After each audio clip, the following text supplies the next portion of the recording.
étape dans le sud de l'Allemagne. L'une de nos équipes a pu s'approcher d'eux. 149 jours avec dans le thorax un cœur bourré de composants électroniques. C'est le quotidien d'un patient de la région nantaise.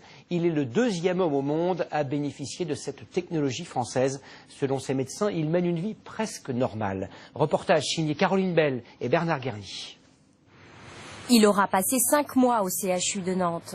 5 mois à apprendre à maîtriser un cœur artificiel, le deuxième de la société Carmat, implanté en août dernier.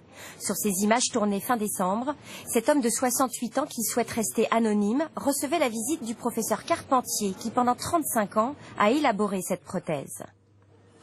J'ai même dit à mon généraliste, là, que je vois autrement d'habitude, que j'avais gagné 30 ans.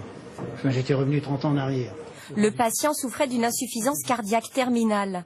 Depuis ce tournage, il est rentré chez lui le 2 janvier, où selon ses médecins, il mènerait une vie normale. Il y a environ une dizaine de jours, il nous a téléphoné en révélant qu'il avait été déjeuner avec son fils à 70 km de là.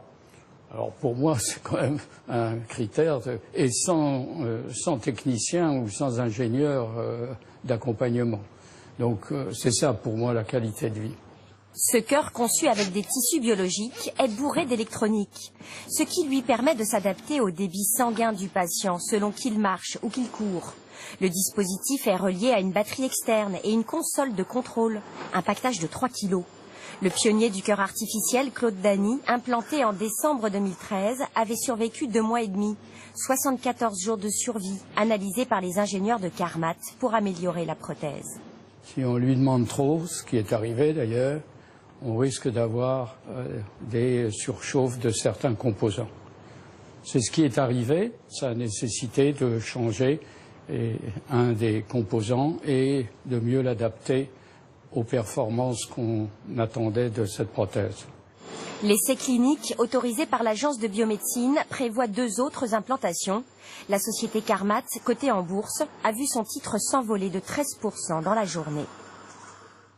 L'actualité de ce lundi, c'est aussi ce coup de colère des routiers. Ils ont commencé hier soir à bloquer plusieurs